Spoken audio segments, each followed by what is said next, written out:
Hello dears, എല്ലാവർക്കും പുതിയൊരു വീഡിയോയിലേക്ക് സ്വാഗതം. ആരെങ്കിലും എൻ്റെ ചാനൽ പുതുതായിട്ട് കാണുന്നുണ്ടെങ്കിൽ വീഡിയോസൊക്കെ ഒന്ന് കണ്ടു നോക്കുക. ഇഷ്ടമാവുകയാണെങ്കിൽ മാത്രം ഒന്ന് ചാനൽ സബ്സ്ക്രൈബ് ചെയ്ത് സപ്പോർട്ട് ചെയ്യുക. കൂടാതെ തൊട്ടടുത്തുള്ള ബെല്ലൈക്കൺ കൂടെ പ്രസ് ചെയ്ത് ഓൾ എന്ന ഓപ്ഷൻ എനേബിൾ ചെയ്തേക്കാൻ മറക്കരുത്. അപ്പോൾ നമുക്ക് ഇന്നത്തെ വീഡിയോയിലേക്ക് പോയാലോ.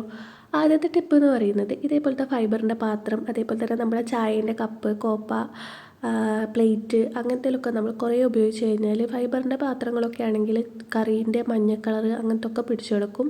പിന്നെ ചായേൻ്റെ കപ്പൊക്കെ ആണെങ്കിൽ കുറേയൊക്കെ ഉപയോഗിച്ച് കഴിയുമ്പോൾ ചായേൻ്റെ ഈ ഒരു കറയൊക്കെ ഉണ്ടാവും. അപ്പോൾ ഈ ഒരു കറയൊക്കെ നമ്മൾ സോപ്പ് ഉപയോഗിച്ച് പോക്കിയാലും അതങ്ങനെ പോകാൻ പാടായിരിക്കും. അതങ്ങനെ പെട്ടെന്ന് തന്നെ പോയി കിട്ടാൻ വേണ്ടിയിട്ടുള്ള ഒരു അടിപൊളി ടിപ്പാണ് കേട്ടോ.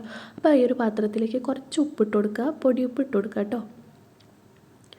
ഇനി അതിലേക്ക് വേണ്ടത് കുറച്ച് പേസ്റ്റാണ്. ഞാനിവിടെ ഉപയോഗിക്കുന്നത് കോൾഗേറ്റിൻ്റെ ആ വെള്ള കളറുള്ള പേസ്റ്റാണ് കേട്ടോ. അപ്പോൾ നിങ്ങൾ ഉപയോഗിക്കുന്ന ഏതെങ്കിലും ഒരു പേസ്റ്റ് അതിലേക്ക് ഇട്ട് കൊടുക്കുക. എന്നിട്ട് ഇത് രണ്ടും കൂടെ കുറച്ച് വെള്ളം ചേർത്തിട്ട് നല്ലപോലെ ഒന്ന് സ്ക്രബ് ചെയ്ത് കൊടുക്കുക കേട്ടോ.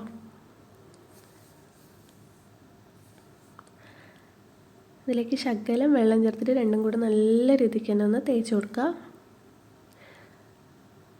ഒരു 2-3 മിനിറ്റ് ഇതേപോലെ തേച്ച് കൊടുക്കുമ്പോൾ തന്നെ അത് നല്ല ക്ലീൻ ആയിട്ടിരിക്കും കേട്ടോ. ചായേൻ്റെ കപ്പായാലും ഇതേപോലത്തെ പാത്രമൊക്കെ ആയാലും അത് നല്ലപോലെ ക്ലീൻ ആയിട്ടിരിക്കും. അതിലുണ്ടായിരുന്ന മഞ്ഞ കളറും എല്ലാം പോയിട്ട് കിട്ടും കേട്ടോ. അപ്പോൾ നമുക്ക് അടുത്തൊരു ടിപ്പിലേക്ക് പോവാം. നമ്മൾ വീട്ടിൽ ഫ്രിഡ്ജിൽ വെള്ളം വെക്കുന്ന കുപ്പിയായാലും കുട്ടികൾ സ്കൂളിലൊക്കെ കൊണ്ടുപോകുന്ന കുപ്പിയൊക്കെ ആയാലും കുറച്ച് 2-3 ദിവസമൊക്കെ കഴിയുമ്പം അത് ഒരു വഴുവഴുപ്പ് വരും അതിൻ്റെ ഉള്ളിൽ. ഇത് സോപ്പ് ഉപയോഗിക്കാതെ എങ്ങനെ ക്ലീൻ ചെയ്തെടുക്കാൻ നോക്കാം. നല്ല രീതിക്ക് സോപ്പ് ഉപയോഗിച്ചാൽ അതിൻ്റെ ഒരു സോപ്പിൻ്റെ ഒരു സ്മെല്ല് അതിൽ നിന്ന് പോകാൻ കുറച്ച് പാടായിരിക്കും. അപ്പം സോപ്പ് ഉപയോഗിക്കാതെ ഇതെങ്ങനെ ക്ലീൻ ചെയ്തെടുക്കാൻ നോക്കാം. അപ്പം ഈ ഒരു കുപ്പിയിലേക്ക് നമുക്ക് കുറച്ച് ടൊമാറ്റോ കെച്ചപ്പാണ് ഞാൻ ഒഴിച്ചു കൊടുക്കുന്നത്. ടൊമാറ്റോ നമ്മൾ പുറത്തുനിന്നൊക്കെ ഭക്ഷണം വാങ്ങിക്കുമ്പോൾ ചെറിയൊരു പാക്കറ്റിൽ കിട്ടില്ലേ, അത് നമ്മൾ കളയാതെ എടുത്ത് വെക്കുകയാണെങ്കിൽ അത് ഉപയോഗിക്കാം കേട്ടോ. അപ്പോൾ അത് കുറച്ച് ടൊമാറ്റോ കെച്ചപ്പ് ഞാൻ അതിലേക്ക് ഒഴിച്ചു കൊടുത്തിട്ടുണ്ട്. ഇനി അതിലേക്ക് നമ്മൾ പാത്രം കഴുകുന്ന സ്ക്രബ്ബറില്ലേ, അത് അതിലേക്കൊന്ന് ചുരുട്ടിയിട്ടൊന്ന് അതിൻ്റെ അകത്തേക്ക് ഇട്ട് കൊടുക്കുക കേട്ടോ. ഒന്ന് ഞാൻ അതിൻ്റെ അകത്തേക്ക് ഇട്ട് കൊടുക്കുന്നുണ്ട്. എന്നിട്ട് കുറച്ച് വെള്ളം ഒഴിച്ചിട്ട് നല്ലപോലെ ഒന്ന് ഷെയ്ക്ക് ചെയ്ത് കൊടുക്കുക. അപ്പോൾ അതിൻ്റെ അകത്തുള്ള വഴുവഴുപ്പൊക്കെ അങ്ങ് പോയി കിട്ടും. എല്ലാ സ്ഥലത്തും എത്തുന്ന രീതിയിൽ നല്ലോണം അങ്ങ് ഇതാക്കി കൊടുക്കുക. എന്നിട്ട് ഒന്ന് വെള്ളം ഉപയോഗിച്ചിട്ട് കഴുകുക. ഇനി അതിൻ്റെ അകത്തേക്ക് ശകലം പൊടിയുപ്പാണ് കേട്ടോ ഞാൻ ഇട്ട് കൊടുക്കുന്നത്. നമ്മൾ സോപ്പ് ഉപയോഗിക്കാത്തത് കൊണ്ട് തന്നെ അതിൻ്റെ അകത്ത് എന്തെങ്കിലും ബാക്ടീരിയോ കാര്യങ്ങളൊക്കെ ഉണ്ടെങ്കിൽ പോകാൻ വേണ്ടിയിട്ടാണ് കേട്ടോ. അപ്പം കല്ലുപ്പ് ഉണ്ടെങ്കിൽ അതെടുക്കുക. ഞാൻ അപ്പോൾ പൊടിയുപ്പാണ് എടുത്തിട്ടുള്ളത്. എന്നിട്ട് കുറച്ച് വെള്ളം ഒഴിച്ചിട്ട് നല്ലപോലെ ഷേക്ക് ചെയ്തിട്ട് കഴുകിക്കളയാം കേട്ടോ. അപ്പോൾ കുപ്പി നല്ലപോലെ ക്ലീൻ ആയിട്ടുണ്ട്. ഇതുപോലെ വാട്ടർ ബോട്ടിലും എന്തെങ്കിലുമൊക്കെ എന്താ കുപ്പികളൊക്കെ ഉണ്ടെങ്കിൽ ഇങ്ങനെ ക്ലീൻ ചെയ്യാം കേട്ടോ. അപ്പോൾ അടുത്തൊരു ടിപ്പിലേക്ക് പോവാം. നമ്മൾ ഷൂ ഒക്കെ എപ്പോഴും ഒന്നും ഇടത്തില്ലല്ലോ. നമ്മൾ എവിടെയെങ്കിലും പോയിട്ടൊക്കെ വന്നിട്ടൊക്കെ അഴിച്ച് വയ്ക്കുമ്പം പിന്നെ അത് നമ്മൾ ഇടാൻ നോക്കുമ്പം അതിൻ്റെ അകത്തൊരു ബാഡ് സ്മെല്ലുണ്ടാവും. പക്ഷേ ഡെയിലി ഉപയോഗിക്കുന്ന ഷൂ ആണെങ്കിൽ കൂടെ ഇപ്പോൾ തണുപ്പ് കാലമൊക്കെ ആയതുകൊണ്ട് അതിൻ്റെ അടുത്ത് ഭയങ്കരമായിട്ടുള്ളൊരു സ്മെല്ലുണ്ടാവും. അപ്പോൾ ഈ ഒരു സ്മെല്ല് പോകാൻ വേണ്ടിയിട്ടുള്ളൊരു ടിപ്പാണ്. ഇതേപോലെ നമ്മൾ കുളിക്കുന്ന സോപ്പില്ലേ, സോപ്പ് നമ്മൾ ഉപയോഗിച്ച് തീരാറായ സോപ്പൊക്കെ ഉണ്ടെങ്കിൽ അതിൻ്റെ മുകളിലേക്കായിട്ട് ഒരു ഗ്രാമ്പൂ ഇങ്ങനെ കുത്തി വെച്ചിട്ട് ഈ ഒരു ഷൂവിൻ്റെ അകത്തേക്ക് വെച്ച് കൊടുക്കുക കേട്ടോ. എന്നിട്ട് നമ്മൾ എവിടെയെങ്കിലും പോകുമ്പോൾ അത് ഇടുന്നേരം എടുത്ത് മാറ്റിയാൽ മതി. ഈ ഒരു ഷൂവിൻ്റെ അകത്ത് ബാഡ് സ്മെല്ലോ കാര്യങ്ങളോ ഒന്നും ഉണ്ടാവില്ല. നല്ലൊരു സ്മെല്ലായിരിക്കും കേട്ടോ ഉണ്ടാവുക. ഷൂവിൻ്റെ അകത്തുള്ള എല്ലാ തരത്തിലുള്ള സ്മെല്ലൊക്കെ അങ്ങ് പോയി കിട്ടും കേട്ടോ. അപ്പം അടുത്തൊരു ടിപ്പിലേക്ക് പോവാം. നമ്മൾ ഇതേപോലെ കടലയൊക്കെ വറക്കുമ്പം പൂഴിയും ഉപ്പും ഒന്നും ഉപയോഗിക്കാതെ ഇതേപോലെ ഇങ്ങനെ ചട്ടിയിലിട്ടിട്ട് ഇങ്ങനെ വറക്കുകയാണെങ്കിൽ അത് ആയിക്കിട്ടാൻ കുറേ സമയം എടുക്കും. നമ്മളെ ഗ്യാസ് ഒരുപാട് ചിലവാകുകയും ചെയ്യും. അപ്പം അങ്ങനെ പെട്ടെന്ന് തന്നെ അത് ആയിക്കിട്ടാൻ വേണ്ടിയിട്ടുള്ള ഒരു ടിപ്പാണ്. ഇതേപോലെ ചട്ടിയൊക്കെ ചൂടായി നമ്മൾ കടല അതിൻ്റെ അകത്ത് ഇട്ട് കഴിഞ്ഞിട്ട് നല്ലോണം ചൂടായി കഴിഞ്ഞാൽ കുറച്ച് വെള്ളം 2-3 പ്രാവശ്യമായിട്ട് ഇങ്ങനെ ഇടയ്ക്കിടയ്ക്കായിട്ട് ഇങ്ങനെ ഒഴിച്ചു കൊടുക്കുക. അപ്പോൾ ഈ ഒരു കടല പെട്ടെന്ന് തന്നെ വെന്ത് കിട്ടും. നല്ല ക്രിസ്പി ആയിരിക്കും കേട്ടോ. അതിൻ്റെ തൊലിയൊക്കെ നമുക്ക് കയ്യിലിട്ട് ഇതാക്കുമ്പോഴേക്കും തന്നെ അങ്ങ് തൊലിയൊക്കെ പോയി കിട്ടും.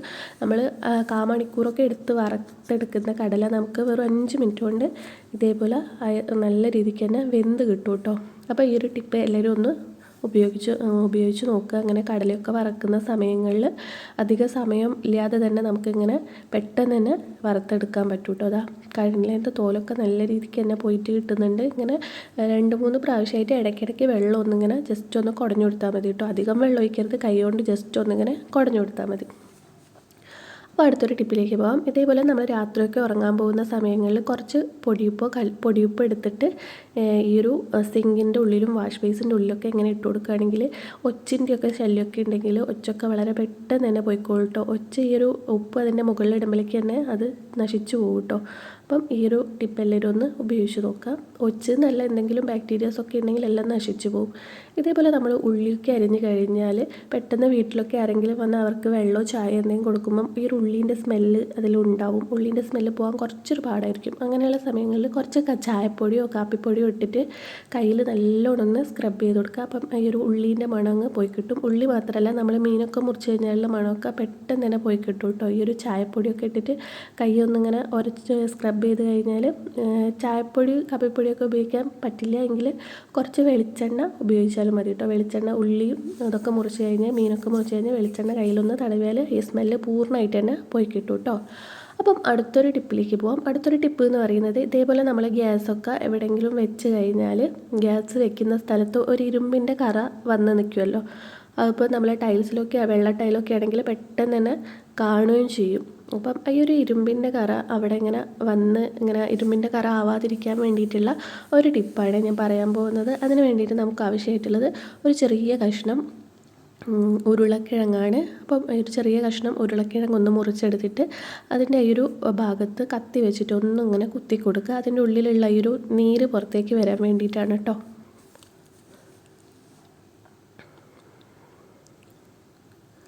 ഇതേപോലെ കത്തി വെച്ചിട്ടൊന്ന് പോറിക്കൊടുക്കുക.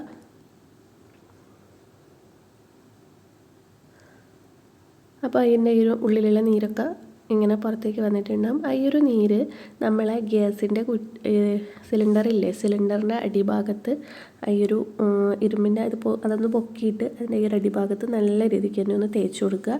ഈ ഒരു നീരാവുന്ന സ്ഥലത്ത് ഈ ഒരു ഇരുമ്പിൻ്റെ കറ താഴത്തേക്ക് ആവില്ല കേട്ടോ. ഈ ഒരു ഇരുമ്പിൻ്റെ കറ പുറത്തേക്ക് വരില്ല. അതേപോലെ നമ്മളെ നിലത്തൊന്നും ഇരുമ്പിൻ്റെ കറ അങ്ങനെ കാണില്ല കേട്ടോ. അപ്പോൾ ഈ ഒരു ടിപ്പ് എല്ലാവരും ഒന്ന് ട്രൈ ചെയ്ത് നോക്കുക. വീഡിയോ ഇഷ്ടമായിട്ടുണ്ടെങ്കിൽ വീഡിയോ ഒന്ന് ലൈക്ക് ചെയ്യാൻ മറക്കരുത്. പുതിയൊരു വീഡിയോ ആയിട്ട് വരുന്നവരെ താങ്ക് യു.